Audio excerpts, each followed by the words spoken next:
আসসালামু আলাইকুম, সবাই কেমন আছেন? আশা রাখি সবাই অনেক বেশি ভালো আছেন। আমরা আমাদের আগের ক্লাসে প্রোনাউন শেষ করেছিলাম।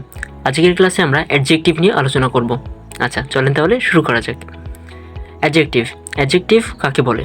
যে ওয়ার্ড কোনো নাউন বা প্রোনাউনের দোষ, গুণ, অবস্থা, সংখ্যা ইত্যাদি প্রকাশ করে তাকেই অ্যাডজেক্টিভ বলে। যেমন বলতে পারি it is a beautiful garden, মানে এটি একটি সুন্দর বাগান। এই যে সুন্দর বাগান, এটা কি প্রকাশ করছে? গুণ প্রকাশ করছে, বাগানের গুণ প্রকাশ করছে। অথবা যদি বলি যে he is a good student, অর্থাৎ সে একজন ভালো ছাত্র। তো এই যে এখানে কিন্তু একজন ছাত্রের ভালো গুণ প্রকাশ করছেন যে সে ভালো ছাত্র।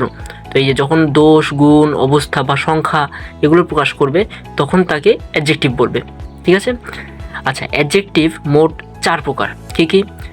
Adjective of quality, adjective of quantity, adjective of number এবং লাস্ট প্রোনোমিনাল অ্যাডজেক্টিভ। আচ্ছা, adjective of quality. Adjective of quality কাকে বলে? যে ওয়ার্ড কোনো ব্যক্তি বা বস্তুর দোষ বা গুণ প্রকাশ করে তাকেই অ্যাডজেক্টিভ অফ কোয়ালিটি বলে। অর্থাৎ শুধুমাত্র দোষ, গুণ এইগুলো প্রকাশ পাবে, সেগুলোকে কি বলবে? Adjective of quality. যেমন আমি যদি উদাহরণ দিই, he is an honest man, অর্থাৎ তিনি একজন সৎ ব্যক্তি। অথবা যদি বলি যে he is a rich man, অর্থাৎ তিনি খুবই ধনী। তো এই যে যখন এই প্রকাশগুলো এগুলো যখন বলবে ধনী অথবা সৎ, এগুলো কিন্তু কি গুণ অর্থ প্রকাশ করছে, গুণ প্রকাশ করছে। তো এগুলো সব কিছু কিন্তু এই যে অ্যাডজেক্টিভ অফ কোয়ালিটি প্রকাশ করবে। আচ্ছা, তার পরবর্তীতে adjective of quantity. Adjective of quantity কাকে বলে? যে ওয়ার্ড কোনো নাউনের পরিমাণ নির্দেশ করে তাকে অ্যাডজেক্টিভ অফ কোয়ান্টিটি বলে। যেমন আমি যদি উদাহরণ দিয়ে বলি, give me a glass of water, অর্থাৎ আমাকে 1 গ্লাস পানি দাও। এই যে এখানে 1 গ্লাস পানি, এটা কিন্তু একটা পরিমাণ বলেছে যে 1 গ্লাস পানি আমাকে দাও। অথবা আমি যদি বলি যে give me a plate of rice, অথবা আমাকে 1 প্লেট ভাত দাও।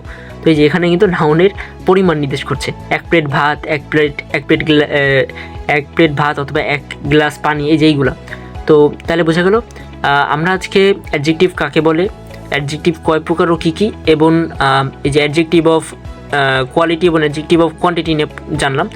আমরা আমাদের পরবর্তী ক্লাসে অ্যাডজেক্টিভ অফ নাম্বার এবং ফিনোমিনাল অ্যাডজেক্টিভ সম্পর্কে জানবো। আচ্ছা, আজকে এ পর্যন্তই। সকলে সুস্থ থাকবেন, ভালো থাকবেন। সকলকে ধন্যবাদ। আসসালামু আলাইকুম।